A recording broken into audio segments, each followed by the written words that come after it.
he did. And so I was going to last week, and so I started looking at Ephesians chapter 4, verses 1 through 6. Ephesians chapter 4, verses 1 through 6, which says, I therefore, the prisoner of the Lord, beseech you to walk worthy of the calling with which you were called, with all lowliness, gentleness, with longsuffering, bearing with one another in love, endeavoring to keep the unity of the Spirit in the bond of peace. There is one body and one Spirit, just as you were called in one hope of your calling, one Lord, one faith, one baptism, one God and Father of all, who is above all and through all and in you all. And I really wanted to talk about all those ones. And that's what I had intended to last week, but I had to stop before that because I thought it was important. Well, guess what? I still have to stop this week and back up still because I didn't finish the verses. And there's more that I think needs to be said. Last week I introduced my message by talking about walking and how good it is for you, how important it is for your health, and even how it can be a strong indicator of your health. How fast you walk, how far you walk, but yet we rarely think about it, especially the postures and the techniques of how we walk. And even when they're not really that obvious, the way you walk can affect your health quite a lot. And similarly, as Christians, we know we should be walking. We know we should be living a certain way. We know that's important. We know that if we don't walk as a Christian, we're going to have a problem. We're going to have problems. And we understand that if we don't walk enough as a Christian, we're going to have problems. It's going to hurt our spiritual health. But we rarely consider some of those specifics of how we walk. Our text says, I beseech you, therefore, to walk worthy of the calling with which you were called. And again, he's leading up to unity in the Spirit. He's leading up to, he includes these things as part of the things that lead to being one. So before we get to all of those ones, he states here in 4, I'm having trouble reading, and I'm getting dyslexic already. He states 4 things that are parts, that need to be part of that walk. And I talked about 2 of them last week. I talked about lowliness and gentleness last week. Lowliness or humility, gentleness, you might call it meekness or mildness. Those are both essential traits for how we walk, how we're supposed to walk in life, how we can live a life that is worthy of the calling, and how we're going to be united in the Spirit. Those are essential. Our mindset can't be lofty about ourselves. People focus so much on themselves, and they think so highly of themselves, their understanding, their role, their accomplishment, their desires, their needs, whatever else you want in there. If they do that, their Christian walk, something looks wrong. Something's off. Something is causing spiritual damage. And actually it creates disunity. Whether it's with people or with God. And in some ways, for gentleness, I actually like the word mildness better, because I think it conveys a piece of that idea a little bit better. We have a mindset towards other people that is quick to react sharply or harshly or assertively. And again, it tends to create problems with other people. It creates problems with the way we're walking, the way our Christian walk looks, and it creates friction instead of harmony with other Christians and even with God.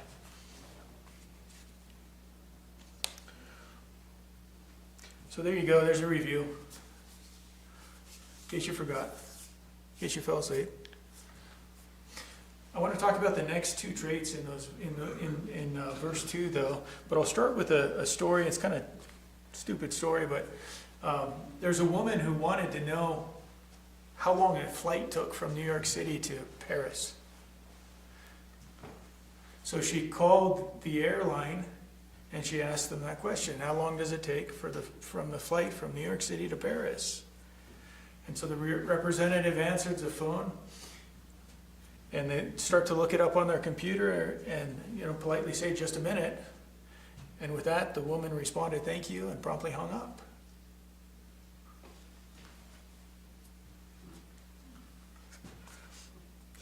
Well, obviously that's an old illustration because nobody would call the airlines anymore. Not many people would, at least. You'd look it up on your phone, but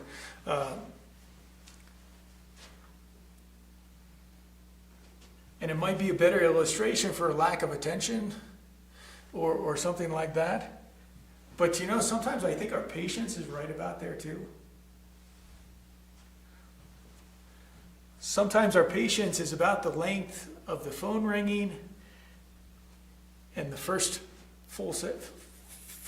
short sentence that we hear. Then our patience is gone.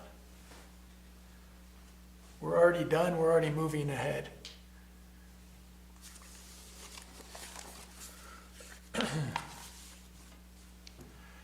But again, I want to look at that text, the verse from Ephesians chapter 4. He says, I therefore, the prisoner of the Lord, beseech you to walk worthy of the calling with which you were called, with all lowliness and gentleness, with long suffering.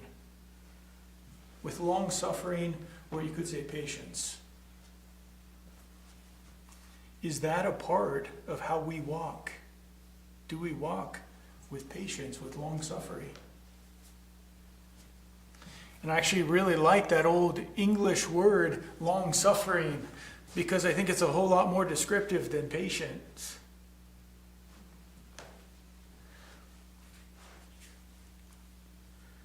How many things in life are so annoying and frustrating and irritating, or things that cause us some sort of loss, some sort of hurt, some sort of pain, but we're still willing to put up with it. We're willing to wait through it. We're waiting to endure through those things for a long time.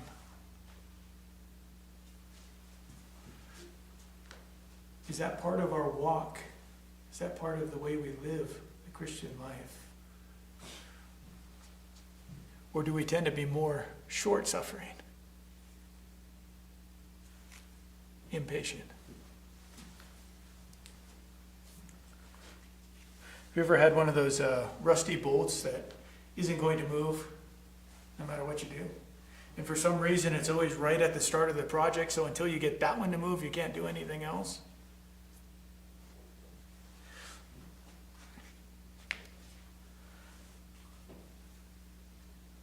And so maybe it's a project you really want or need to get done, and that bolt is just there and you can't get the thing out. And so you spray it with penetrating oil, right? Like a liquid wrench or something.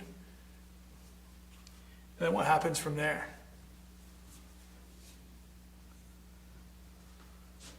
Well, if that's the first thing you have to get done with that project and you're waiting for that stuff to start working, it takes a really, really long time. The first 2 minutes seem like a really extensive amount of time when you're waiting for that stuff to just seep into the threads on the bolt.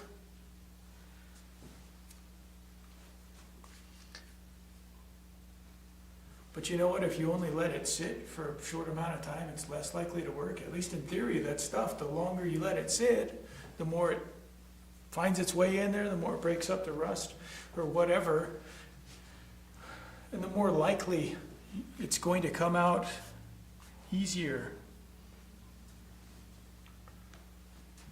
But what happens when you get impatient? You either put a wrench on it and you crank it really, really hard, Or maybe even get an impact gun and hit it with that, and then what happens if you didn't wait long enough? Well, it either rounds the corners off, then you're in trouble, or else you break the head off, and then you're in trouble.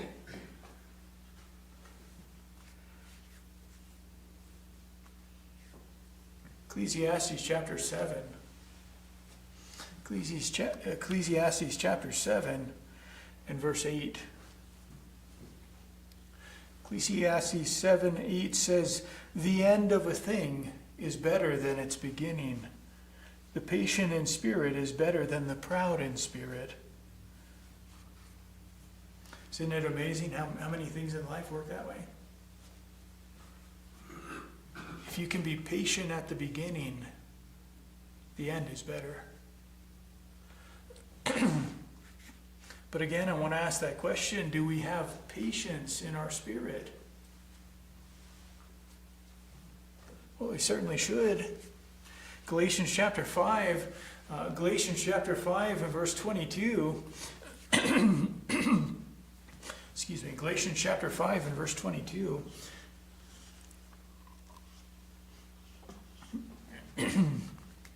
Says, "But the fruit of the Spirit, that is the Holy Spirit, is love, joy, peace, long-suffering," or patience, "kindness, goodness, faithfulness, gentleness, self-control. Against such there is no law. And those who are Christ's have crucified the flesh with its passions and desires. If we live in the Spirit, let us also walk in the Spirit."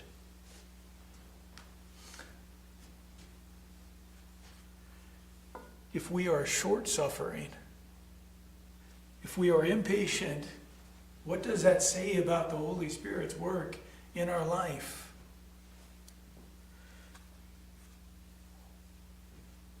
And what does it instead say about the flesh's work in our life? See, if we are Christ, then we should have gotten rid of that guy. We should have gotten rid of the fleshly person. We should be walking in the Spirit. And that includes its fruit, long-suffering, patience.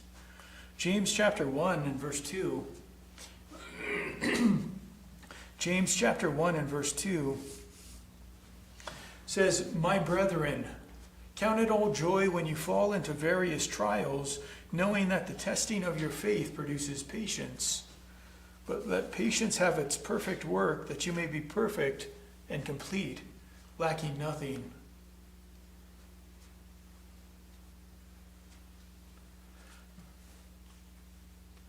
You know, those things that really try us, that make us struggle, that really make things difficult for us, force us to decide whether we're going to be patient or not.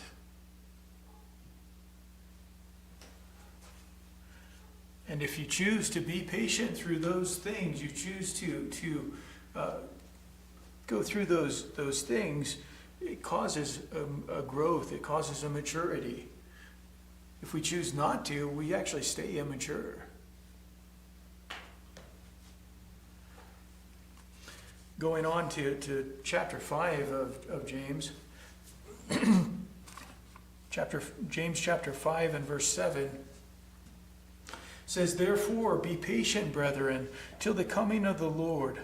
See how the farmer waits for the precious fruit of the earth, waiting patiently for it until it receives the early and latter rain.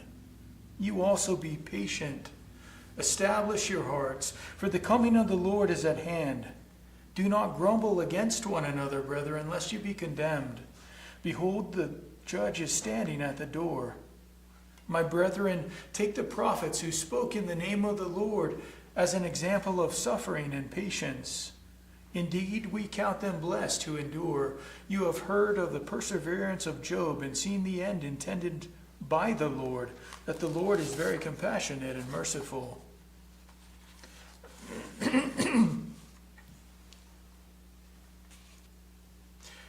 You know, there's a lot of things in life that we're going to have to learn to be patient in, or long-suffering in, all the way until we stand before Jesus Christ. He gives us three examples of patience in that passage. The first is the farmer. How much patience does it take to farm? It can be a lot of work, and you really don't see a whole lot for a while. Till the end, till the harvest. My family, at least when I was really young, we were really good every year about starting a garden. It was a pretty good patch. It was probably maybe about half the size of this room. And my dad would rototill it, and we'd make the little furrows, and we'd plant the seeds in all their order, and we'd take care of it for about 2 weeks. And then you can kind of guess what happened from there. Start neglecting it. You start focusing on other things. And then near the end of the summer, you start remembering, oh yeah, we have a garden.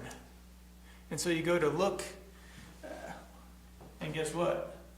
There's not a whole lot left. Most of it got choked out. Unless you grow pumpkins, that's an exception. But you know what? It takes a long time to see the fruit of a garden.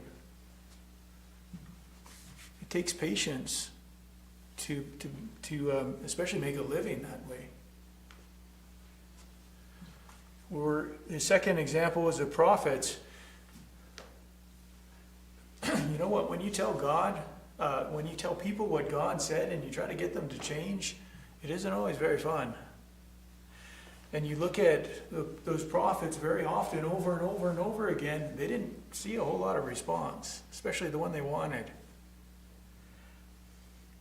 Most of the preachers I have known have expressed that in some way, shape, or form, that they wish people would, respond more to becoming a Christian, and then as a Christian would get a hold of things and grow more. Because it's disappointing and frustrating when you don't see much fruit.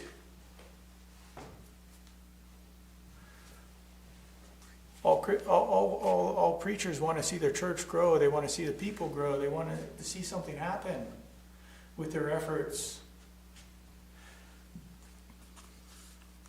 But I read a thing about missionaries and how long it took in different countries to get any response. And I don't remember which countries they listed. They listed a bunch of them.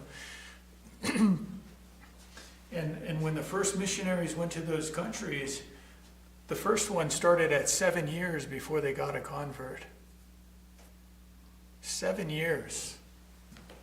Can you imagine trying to start a church in, I don't know what country, but can you imagine being there for 7 years and have nothing to show for it? And those countries went all the way up to 15 years, where a missionary had spent at least 15 years in that country before they got anybody to respond. Can you imagine how disappointing that is, or how much, this is stupid, why am I even here? What am I wasting my time here for?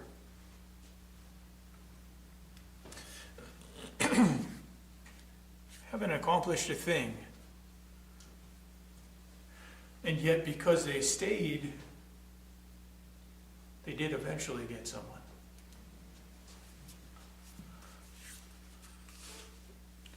And again, with prophets, a lot of the things prophets prophesied, they never even saw in their lifetime.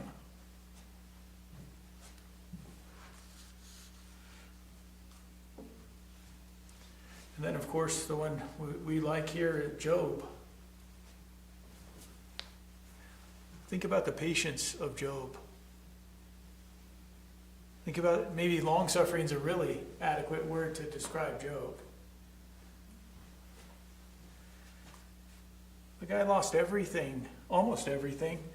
He responded the right way, and then he lost even more.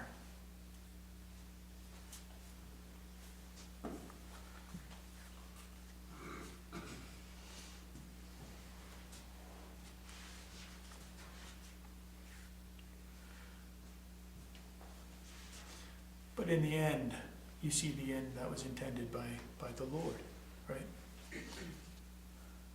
And we also have an end intended by the Lord, but we have to have patience. We have to endure to the end of things. I want you to focus on verses 8 and 9, though, in James 5 there. Verses 8 and 9, it says, "You also be patient, establish your hearts, for the coming of the Lord is at hand. Do not grumble against one another, brethren, lest you be condemned. Behold, the judge is standing at the door." There are a lot of things that test our patience, but I think people are probably the biggest one. And I think people are some of the devil's favorite schemes. One of his favorite schemes with Christians is to get Christians to be short with each other. To be impatient with each other. Be really, really careful about that. If we want to walk worthy of our calling, to be in unity, to be together in one, you know what? There has to be long-suffering or patience towards each other. 1 Thessalonians chapter 5, verse 14. 1 Thessalonians 5 and verse 14 says, "Now we exhort you, brethren, warn those who are unruly, comfort the faint-hearted, uphold the weak, be patient with all. See that no one renders evil for evil to anyone, but always pursue what is good both for yourselves and for all." See, Christians can be unruly. And what does it say? They need to be warned. But you know what? Even in that, there needs to be patience. Christians can be faint-hearted. Maybe disheartened is a better word. What does it say? They need to be comforted. There needs to be patience in that. And Christians can be weak. And incidentally, I think the word weak here is in reference to your conscience.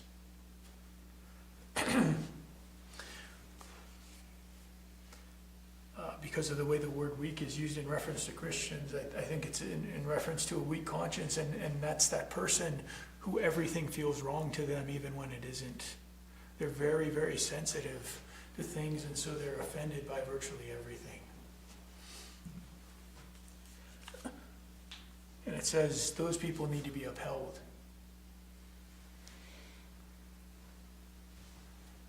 And it says, again, there has to be patience.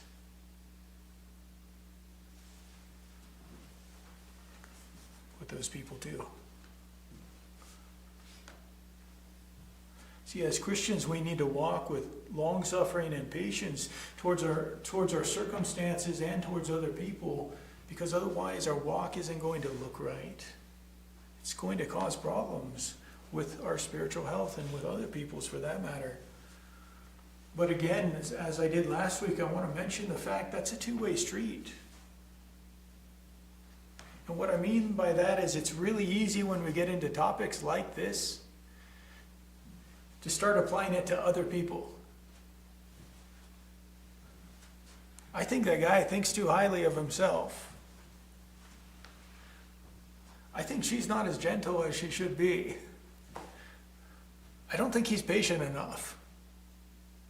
What about me?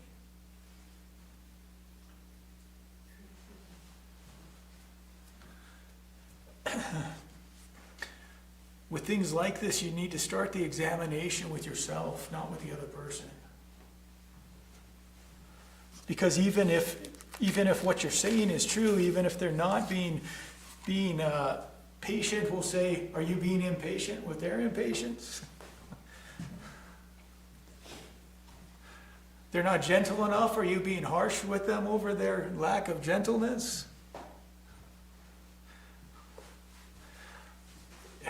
I noticed this a long time ago, and it's really a sobering thing, because do you know what? A lot of times the things that we accuse other people of are the very things we have a problem with. I like the expression that a lot of times when we accuse somebody, what you're actually seeing is your own reflection.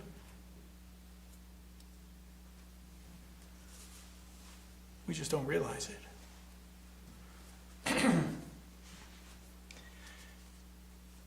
Obviously not all the time, but you know what? If you're quick to accuse people of being proud and arrogant, you better double check yourself. If you're quick to accuse other people of being too harsh, double check yourself. If you're quick to accuse others of being impatient, double check yourself. Some of the worst offenders I have seen in life are people that are harsh on other people for the exact same thing.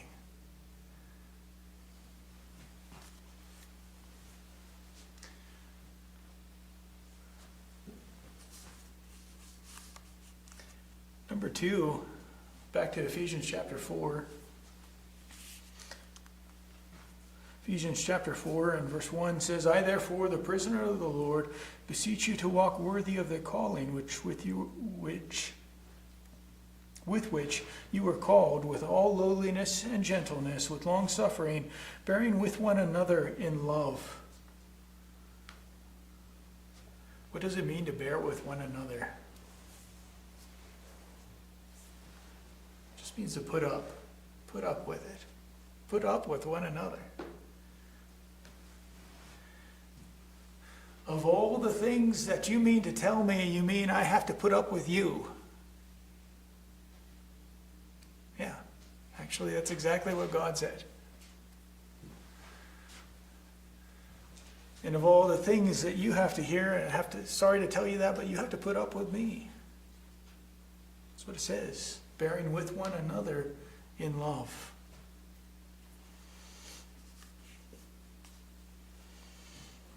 In order to put up with people, we have to walk as a Christian life those 3 things.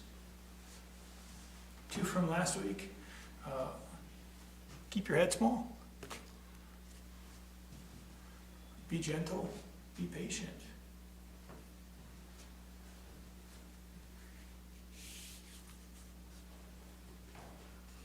Colossians chapter 3. Colossians chapter 3 and verse 12. Colossians 3:12 says, therefore, as the elect of God, holy and beloved, put on tender mercies, kindness, humility, meekness, long-suffering, bearing with one another, and forgiving one another. If anyone has a complaint against another, even as Christ forgave you, so you also must do.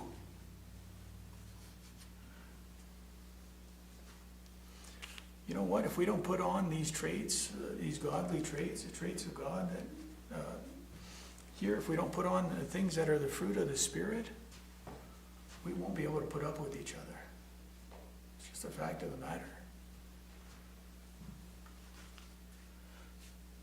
If we don't forgive, if we don't let go of those offenses, we're not going to be able to put up with each other. Let alone do it the way Christ did and does. Let's go continue reading there. Colossians 3:14. He says, but above all these things put on love, which is the bond of perfection, and let the peace of God rule in your hearts, to which you were also called in one body, and be thankful. He says love is the bond of perfection. That is to say, love is the thing that's going to complete the efforts of everything else to hold that body together, the church together. He says to bear, in our text, he says to bear with one another in love. To truly put up with one another, there has to be true godly love there.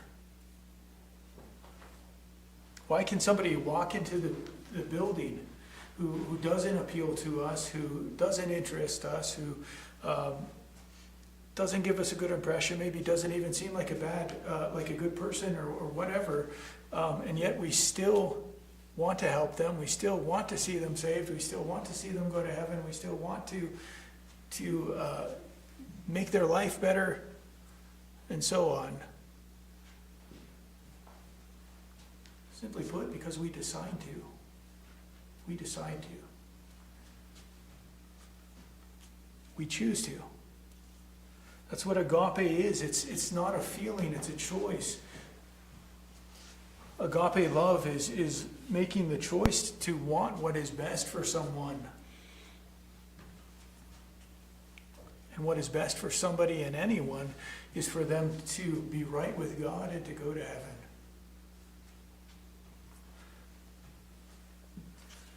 But have we actually made that choice towards each other as Christians? Have we made that same choice?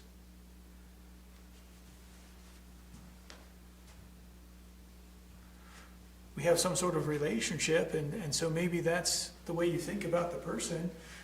But have you made the choice, no matter how I feel about you, I want to help you, I want to benefit you in any way, I want you to be right with God, I want you to go to heaven.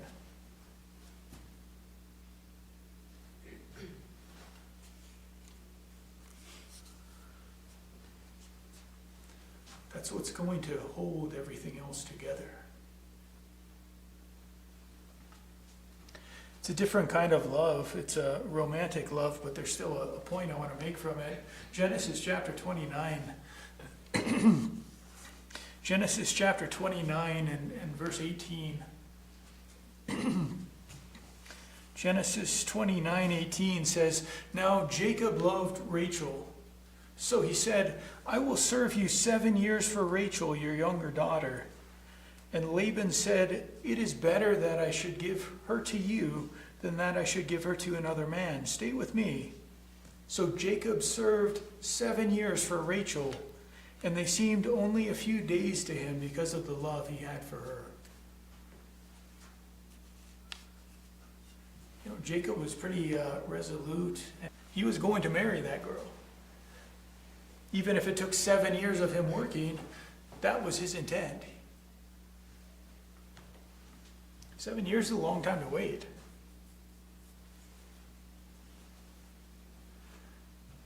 But I like that phrase, it seemed only a few days to him because of his love for Rachel. And again, this is romantic love, obviously different. When you come to Christians, it's not going to be our intent to love somebody as a Christian. It's not about marriage or something like that. But I want to use that to ask, how is our intent? How serious is our love? How serious is our choice to say, I want you to be right with God. I want you to go to heaven. Does it have that same intensity?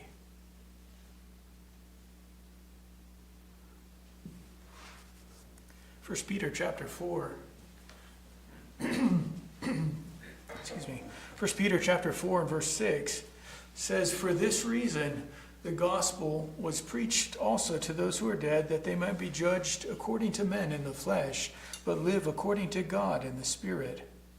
But the end of all things is at hand, therefore be serious and watchful with your prayers. And above all, have a fervent love for one another, for love will cover a multitude of sins. Be hospitable to one another without grumbling. As each one has received a gift, minister it to one another as good stewards of the manifold grace of God. Above all, have a fervent love for one another." What does fervent mean? It means intense.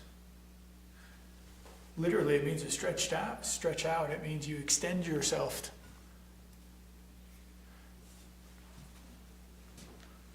In other words, you put effort into it. You put yourself out there, right? We use that expression.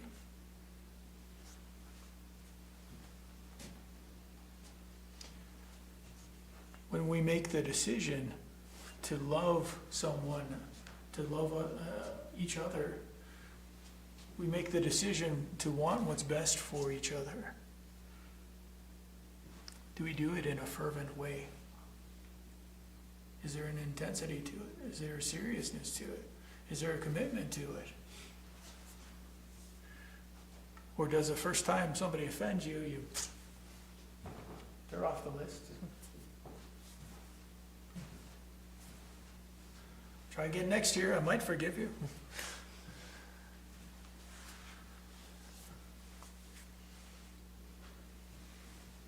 Make that decision. Make that decision. Make a choice that you want what's best for each other. And so you'll be able to put up with them. Keep your head small. Be gentle. Be long-suffering. That's all part of walking a way that's worthy of your calling. Without doing those things, there's always going to be something wrong. Without doing those things, there's always going to be something that causes spiritual harm. And it's going to create friction and disunity instead of being one. God's way is good. God's way is always better.